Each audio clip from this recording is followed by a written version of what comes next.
aan ku bilownay dhageystayaal dalka Masar ayaa maalmihii la soo dhaafay si weyn loogu hadalay isla markaana dood culus ay ka dhalatay qorshe la soo bandhigay oo bixinaya tilmaamo ay raacayaan labada qof ee isguursanaya guurkan oo nin garyaqaan ah soo bandhigay isla markaana loo bixiyay guurka tijaabada ayaa dadweynihii si weyn ugu kala aragti duwanaadeen isla markaana keenay in si xooggan loogu falanqeeyo baraha bulshadu ay ku wada xidhiidheen dalkaasi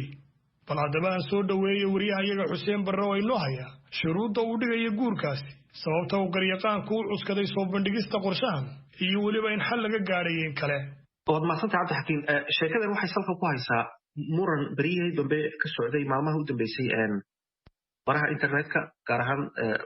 goobaha bulshadu ay ku kulmaan ee dalka Masar waxaana dhacday in lawyer ama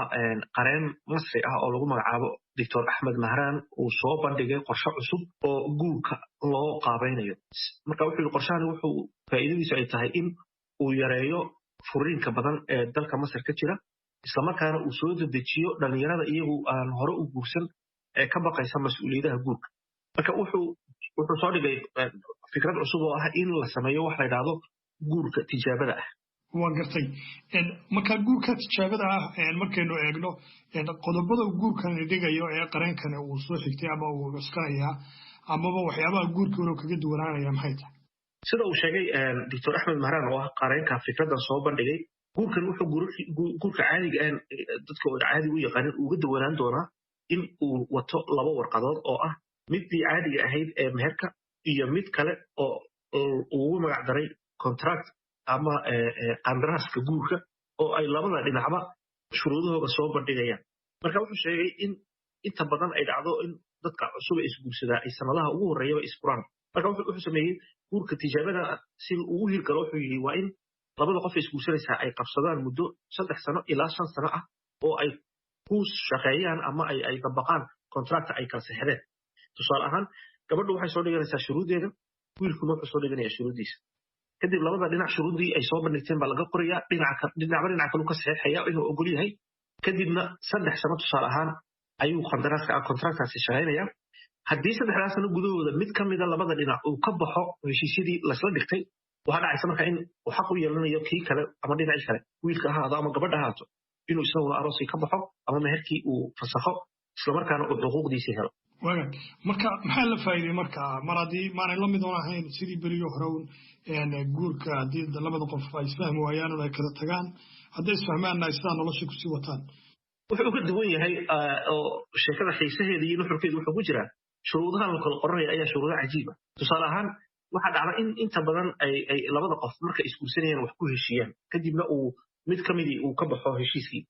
yani waxyaabaha keena burburka qoyska waxa kamid ah gaar ahaan dalka Masar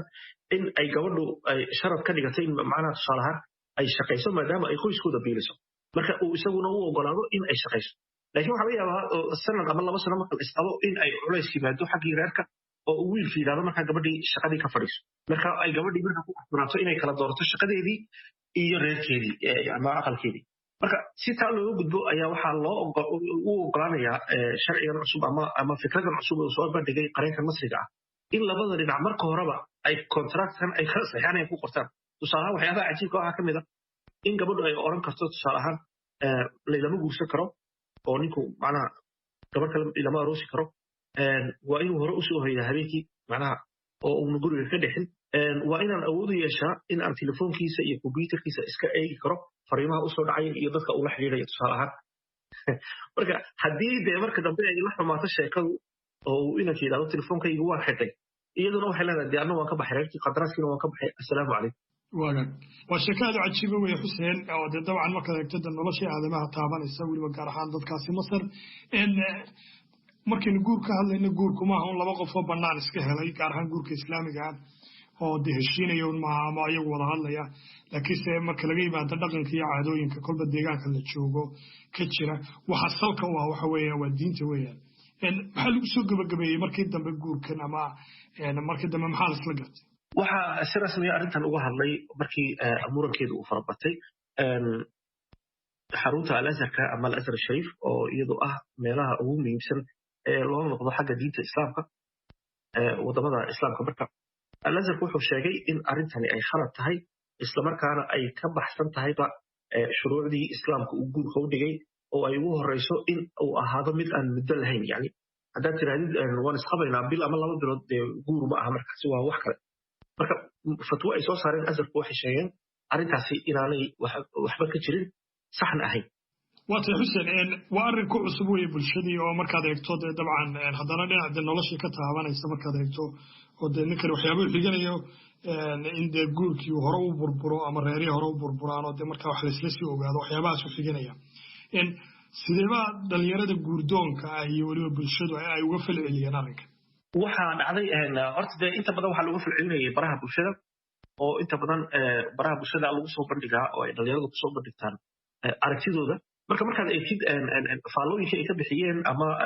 qoraalada ay ka qoreen waxaa ka mid ahaa in ay qaarkood aad u jeclaadeen qaarkoodna kasoo horjeesteen gabdhuhu waxaad u moodaa inay aad ugu guuxayeen laakiin wiilasha xoogaa kasoo horjeeday jawaabaha ay kasoo yeedhay wiilasha wax ka mid ahayd arrintani waxay horseedi doontaa in macnaha markaad gabadha reerkooda ka dooranaysid